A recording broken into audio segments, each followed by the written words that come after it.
welcome. We're thrilled to have you with us. Hi, Elisabeth. We're very thrilled and happy that you are here. I think it doesn't happen so often to speak with so many managers at the same time. We have started these OMAI Talks during the pandemic to reach out to some key players of our business and to have a relationship as association.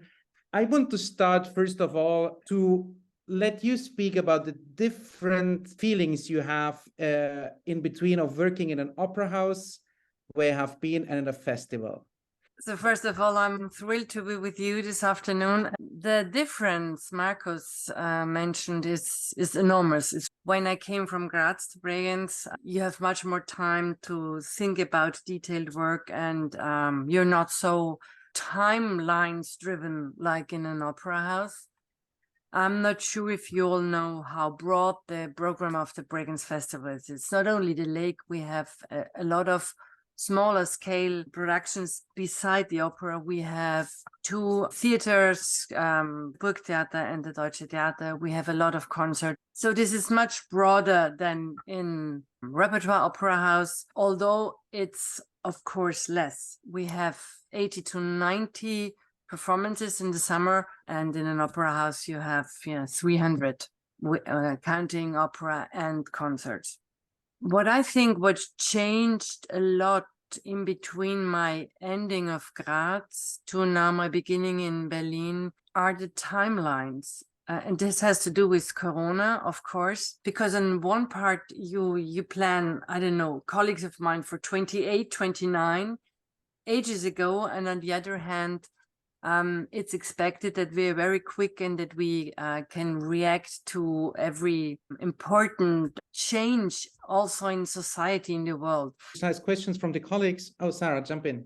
Hello, welcome so much. We're delighted to have you here. I'd like to know from your point of view how you were seeing audiences, if audiences are coming back. And the other question is if you're seeing any differences in the way new works are being performed than before. We know from the Metropolitan Opera, they are publicly saying now that the new works are bringing in more audiences. So there's a big difference, I think, between festivals and opera houses. We have had no problem at all to bring our audience back. Neither on the lake, where we have 7,000 people every night, and we were sold out last summer. But I hear and I see that there are difficulties in other houses, especially for pieces that are not so popular. I'm talking about Janacek, about Alban Berg, about these repertoire that's called to be difficult or not so entertaining, like, I don't know, Verdi or Mozart. And I see there really big problems to bring these pieces back without big stars. Your second question comes a little together to this, because we know in Europe, as you know, had a very strict view on new pieces. They had to be in the tradition, and now I would say in the tradition of Boulez, Stockhausen, Lachmann. I think it has to do with the reaction to the war. There is this dictum that art should not entertain, it should change society, should be difficult, and should represent the dark side of society, of life, of everything. And this starts to change at the moment. And I think it's coming from the United States to Europe that we even dare to be more light, to be more entertaining, in the sense of that you can easily digest it, that you can understand it easily, and not is too complicated or very, very sophisticated. Well, I think that's really interesting. It's been my experience. I've worked in Europe for over 25 years. I hope I'm not offending anyone, but the Europeans tend to be a little afraid of doing something more tuneful, yeah, and having it almost immediately be trashed as kitschy. Yeah, or musically. Immediately they say, oh, but it's musical, that's not opera. And it's also embracement of really the music of today. And it's not only the so-called Neue Musik, it's also called, I don't know, rap, whatever. And to find bigger picture on on opera is really important. I think it's classical music what the Met is doing. I think this division is the problem in especially Germany and Austria. Yeah, I think this is one of the prejudices in Europe, or especially in Germany, that contemporary music is not nice music. So it's not melodic music. I think Lachmann is a wonderful composer, but I think in Germany and in Austria, or maybe in Europe, it was very tight. It was you had to follow one street, and there's so many streets, and that's what I think is so wonderful in opera, that there is this rich diversity of different approaches, how you bring text and music together. I think this we have to find new ways also here in Germany and Austria. I'm not talking about musical theater. I mean, there are 3 pieces, for example, that have done exceedingly well at the Met. One was Akhenaten by Philip Glass, which just was an absolute sensation. And the other 2 were Terence Blanchard, Fire Shut Up in My Bones, the African-American composer. And the third one was Kevin Putt's The Hours, the piece for Renee Fleming. And they sold out. They brought in new audiences. It was amazing. And now the Met is finally admitting that they're selling better than Don Carlo. Yeah, I've heard this. Yeah, just following on from your comment about this more eclectic composition style, you know, incorporating rap and other forms. What do you think the implications may be for artists, and in particular their training, if they're going to have to get their head around sort of klezmer and rap and this kind of stuff, but they've basically been trained in a very conventional way? But I think this changes already. I think that the younger composers are already thinking this way and trying to look on the entire world of music. The singers, the performers, who may or may not have that musical language, you know, in their bag. The universities really try to find a different way to teach the young singers and musicians. So where does that leave the less young musicians and singers? There'll always be the Don Carlo and the Rigoletto beside other repertoire. And now I think it opens up, and we don't lose anything. I hope we gain a lot. Considering the state of the world, we have this war going on in the Ukraine. In the United States, there's been a lot of talk about diversity, about inclusion. How have these things changed what you may look at as putting your artistic mark on what is one of the top companies in the entire world? Sometimes here in Europe, you feel that we are like Dornröschen and try to keep everything as it was. We start realizing that we have to change our look on art. It is a wake-up call at the moment. The world is changing rapidly, and I hope we are quick enough not to get lost in fights. Yeah, I think this is one of the most important questions for European opera houses, to keep up with the changes in society. Even me as a woman, I did not question that all the pieces I plan are written by men. We have to change it. We have to look in the past. If there are composers, female composers who are lost, it started already, but we have to go on with it. The interesting question also is, will we be able to create new stars for opera especially? I don't see a lot of new stars for our future. Do we need stars? That's the question as well. We need stars, especially for repertoire, because you can create the importance for new production more easily than for a revival.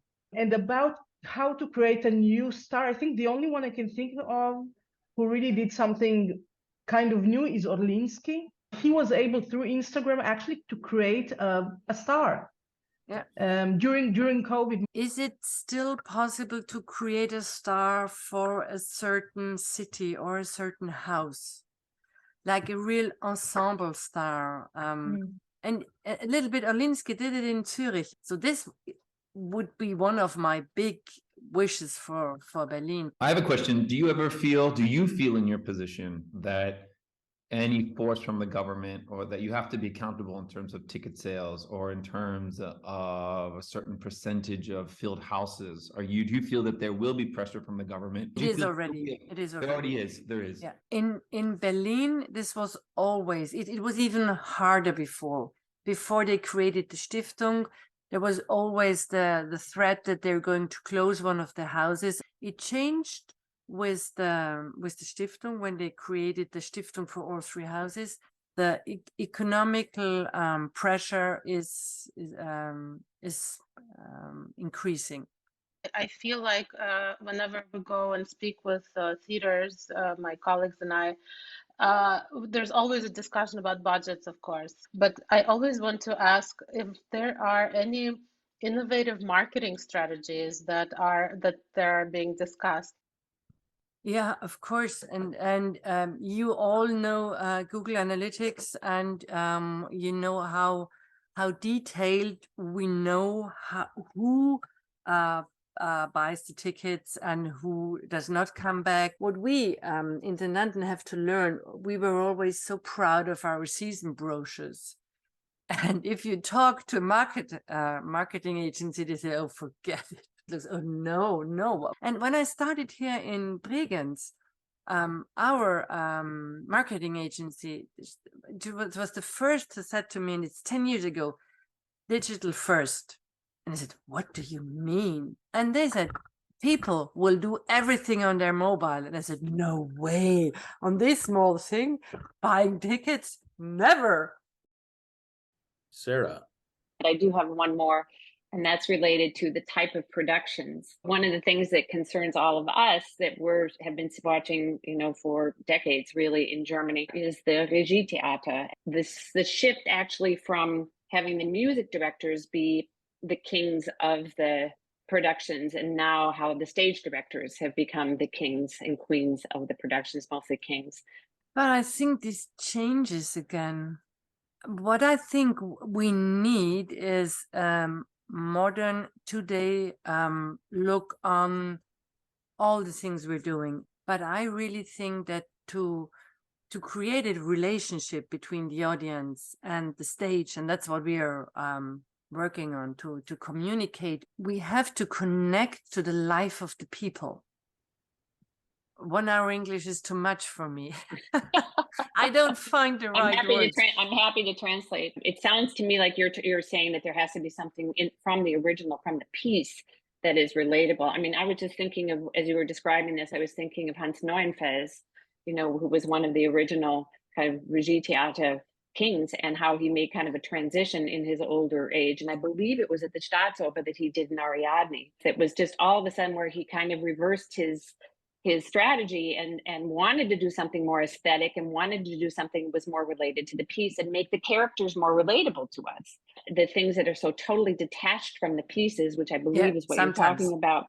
And I think that's also a problem for new audiences, is that, the younger generation will go in and Carmen is unrecognizable, right? So they have no reference. It's important to find something that relates to the piece and to the audience. And to combine, because that's what we're doing opera for, that the people not only see something beautiful, but that they get emotionally touched, or even concerned, or even angry. But you have to get the involvement of the audience. I don't mean to say that Regietheater is always bad. I've seen some amazing pieces that I thought were incredibly thoughtful and thought-provoking, which were really important. I guess just what I'm saying is that this dominance of the stage directors that has evolved out of that is something that we're all kind of watching and wondering what the next generation of opera will be. Yeah. So, and you see this dominance still? You don't think it changed? We're in a phase of transition right now. Yeah. Decisions that are being made right now as we speak that will influence the next generation, and having you in this position is one of them. And we're all thrilled to see you there, promoting and encouraging and having this opera form flourish that we all love. Yeah. I want to thank you for coming today. I know all of us appreciate the time that you've given us. Thank you very much. And we look forward to your success that you've had from previous positions to bringing that to Berlin. Thank you very much. Take the chance to tell us what you wish us to tell since ever. Yeah. Are there anything what you can and wish to address to 40 managers? The only thing I really wish is keep your fire for opera. We need this. We need to convince not only the audience, the politics, society, that this art form is really important for all of us. It helps us to understand the world and the other people. I feel that you're all thinking the same, so that's what I want to encourage all of us, that we know what we are fighting for. I think that's a great thing to end with. Thank you very much for joining us, and best of luck. Thank you. Hope to see you all live. Thank you. Thank you. Thank you. Thanks everybody. Okay. Thank you so much. Thank you.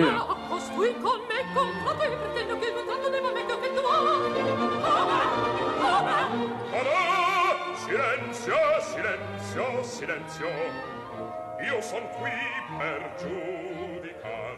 Io da lei scelta avvocato venga a far le sue difese, le legittime pretese io vi vengo a palesar.